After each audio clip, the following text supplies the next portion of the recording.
د لوی او بخښونکي خدای په نامه قدرمنونکو السلام علیکم ورحمت الله وبرکاتو. ښه راغلاست زموږ اسلامي خپرونې ته. په نننۍ خپرونه کې غواړو تاسو ته 15 پاتې سوي مستحبات بیان کړو. په تېرو خپرونو کې تاسو ته مدثر صاحب 20 مستحبات بیان کړي او غواړي نن 15 پاتې سوي مستحبات بیان کړي. په لومړي سر کې ورته ښه راغلاست وایو.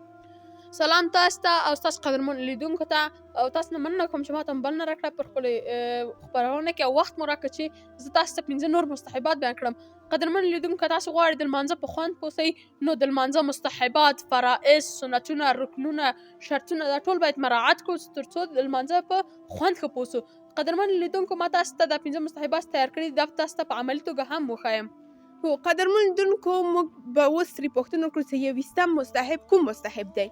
ولې زه به تاسو ته درته وایم چې 20 مستحب دا دی کله چې موږ سجدې ته ځو بیرته له سجدې نه راپورته کیږو نو لومړی خپل سر پورته کوو وروسته تر هغې خپل لاسونه پورته کوو. ښه قدرمن لیدونکو اوس به موږ ته عملي هم کار وکړي چې ښه پرې پوه سو. ولې نه زه به تاسو ته په عملي توګه هم ښکاره کړم. په دې شکل کله چې موږ په سجده کې اوسو بیرته له سجدې راپورته کیږو لومړی د خپل سر وروسته تر هغې خپل لاسونه پورته کوو. هو قدرمن لیدونکو داسې نه کېږي چې اوله سر پورته کړو بیا اوله لاسونه پورته کړو بعد له هغې سر. اوس 22 مستحب کوم مستحب دی؟ 22 مستحب دا مستحب دی کله چې موږ سجدې ته ځو بیرته له سجدې نه راپورته کیږو وروسته تر د لاس پورته کولو نه خپل زنګنونه پورته کوو. کولی سئ موږ ته عملي کار هم وکړئ. ولې نه زه به اوس تاسو وښایم چې په عملي توګه سره رقم ترسره کیږي. په دې شکل کله چې موږ په سجده کې اوسو بیرته راپورته کیږو وروسته تر هغې خپل لاسونه تر لاسو وروسته خپل زنګنونه پورته کوو. ډېر ښه قدرمن لیدونکو اوس به ترې پوښتنه وکړو چې 23 مستحب کوم مستحب دی؟ 23 مستحب دا مستحب دی کله چې موږ اتحیات الله ته کینو په دوام رکعت کې نو د خپل چاپه پښه داسې ویده پرېږدو او خپل راسته پښه درو او د راسته پښې پنجې مخ په قبلې سموو. ښه قدرمن لیدونکو اوس به موږ ته عملي کار هم وکړي چې وګورو چې څنګه کیږي. ولې نه زه به اوس تاسو ته وښایم.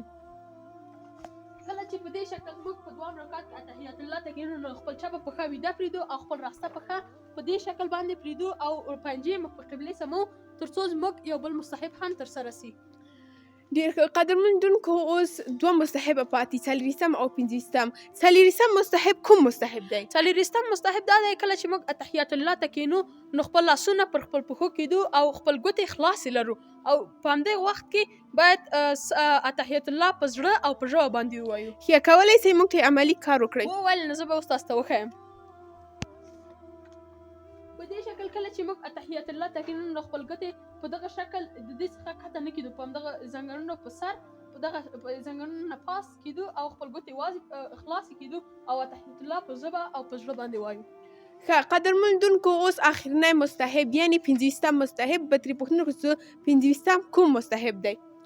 50 مستحب دا دی کله چې د اتحیات الله څخه فارغ سي او خلاص یې کړي اتحیات الله نو وروسته تر هغې پر درود شریف دی وایي پر نبي علیه السلام باندې وروسته د درود شریف اللهم ربنا آتنا فی الدنیا حسنة وفي الآخرة حسنة وقنا عذاب النار دا دی وایي نو سلام دی وګرځوي په ښي طرف باندې او پر چپ طرف باندې.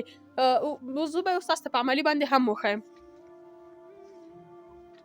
کله چې په دې شکل باندې موږ اتحیات الله ته کینو نو اللهم صل وروسته تر اشهد ان لا اله الا الله خپل اللهم صل وایو درود شریف وایو بیا سلام اللهم ربنا وایو سلام اړو په ښي طرف باندې په خپل خلکو ته او حفاظت ملایکو ته په همدې توګه چپه طرف ته هم او وروسته تر هغې نقل سوي دعاګانې وایو چې وروسته تر لمانځه ویلل کیږي. دا هم یو ادب دی ادب او مستحب. وروسته تر هغې 33 ځلې سبحان الله الله اکبر او الحمدلله وایو او آیت الکرسي شریف په حضرت محمد صلی الله علیه وسلم باندې وایو. که چا د دغو ادبونو څخه او مستحبات څخه یو یې هم پرېښود نو په دې باندې کوم شی نه لازمیږي او که چا ترسره کړل دې ته ثواب اجر حاصل کیږي. که چا ترسره هم نه کړل نو دې ته اجر ثواب نه ورکول کیږي. قدرمن لیدونکو دا زموږ ننني 15 مستحبات چې ما تاسو ته بیان کړل. قدرمن لیدونکو له مدثر صاحب نه ډېره زیاته مننه کوم ستاسو ته 25 مستحبات بیان کړل. قدرمن لیدونکو دغه مستحبات دا ټول تاسو په خپل منځونو کې عملي کړئ تر څو الله تعالی تاسو ته اجرونه درکړي. تر بلې خپرونې د خدای په امان.